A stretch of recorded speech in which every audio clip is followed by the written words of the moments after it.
Do you want to know how I scored a 330 plus on the GRE? Are you also struggling with your GRE preparation and want to know how to best utilize your time? Then this video is perfect for you. Hi, I'm Dhruvi Mundra, and through my channel Dhruvira Prep, I wish to share with you my tips and tricks of getting a 330 plus on the GRE. If you're somebody who's just starting out your GRE preparation, then I would request you to first check out my video on ways to start your GRE preparation before you continue with this video. I will attach a link for the same above. So in this video, I talk all about how to make a personalized schedule for your GRE preparation.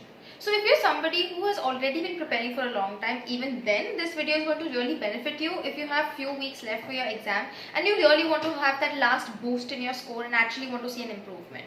The most important thing to keep in mind when you're making any schedule is to make it as realistic as possible.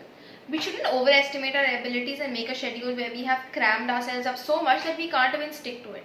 Because once we fail to stick to one particular set of things, it gets carried forward to the next day, and then you have extra things to do on the next day plus the things you already thought you can do. So this way, when work keeps getting carried forwarded one day to the next, it is just going to demotivate you and you will not feel like sticking to your schedule. You have to in turn make a schedule which is very realistic.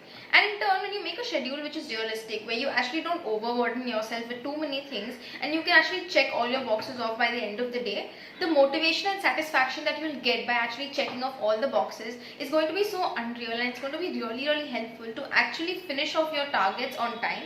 And you will see by the end of your preparation, when you have few weeks left or few days left, you will actually have finished everything very smoothly and you'll be more than ready for your examination. So the first thing you need to make extremely concrete is how many days you have to your examination, how much time you can spend each day preparing for your examination, and how you can allocate your time in the best possible manner.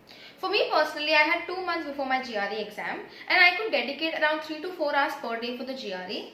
I dedicated extra hours during the weekend to make up for the weekdays because I had college going on and managing both GRE as well as college was a little hectic, and I think it'll be pretty much the same for most of you out there. So what I did was, the first month of my preparation out of the 2 months was all about learning the syllabus and completing all the topics. This includes learning all the vocabulary words, just trying to get my entire concept and my base for quantitative clear, etc. And my second month was all about revising everything, giving as many mock tests as possible and trying to see my improvement once I finished the entire syllabus.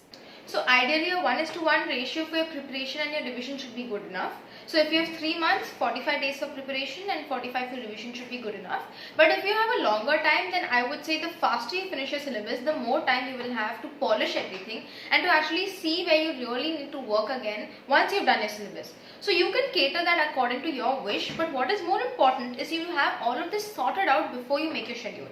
You should know your map before you start making a schedule so that you can really work accordingly. So knowing the amount of time you can give for the exam as well as the hours you can dedicate every day is very important before you start out with your schedule, because that will help you to make a very realistic schedule and you will be able to utilize your time in the best possible manner. So after you give your mock test, you will have a good idea of your areas of strengths and weaknesses, and that's a great starting point to make a schedule. So personally for me, when I gave my mock test, I realized my verbal section was lacking. So the first month with respect to the verbal section was totally dedicated to vocabulary words. I would learn 50 words a day and try to revise them over the weekend. Plus I would give 1 or 2 verbal reasoning sectional tests in the weekend just to see if I remember my vocabulary words or not. But my main focus in the first month was just trying to learn all of those vocabulary words possible and revising them as much as possible. The second month was all about giving sectional tests and trying to see if I actually remember my vocabulary words, plus spending my weekends revising vocabulary words. I would revise 300 to 400 words over the weekend and see if I can remember them and see if my score kept improving with every sectional test I gave. For quants, I spent my first entire month trying to complete Manhattan Prep's 5-pound book, and the second month I revised further using Princeton Review's 1014 questions. Honestly, if you finish these 2 books, you'll be more than good enough to give your quant section and get a really high score. I got a 170 on 170 in quants and I just used these 2 books for my preparation. Coming to my exact daily schedule, I would study for one entire week for 3 to 4 hours and I would reserve Sundays for my mock tests. So there are 8 free mock tests out there, and if you give your mocks once or twice a week, you will have more than enough mocks before your examination.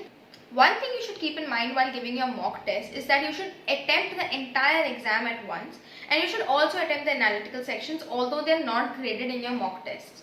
This is because on your examination day, the first verbal section that you will be exposed to will be after your 1 hour in the examination.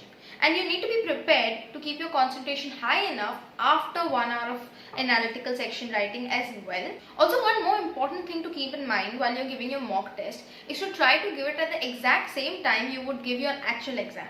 So you can check your test slots and test timings in your ETS website.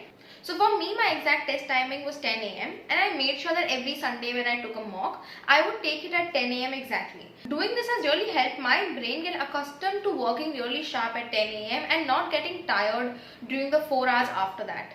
So this is how I made my schedule and studied for the GRE. Let me know in the comments below if you found this helpful, and if you liked the video, please do press the thumbs up button. If you have any other areas you want me to make videos on regarding the GRE, please do comment them below. And also please let me know if you have other strategies you followed during your examination which would help many other people who are viewing this video. Thank you. Bye-bye.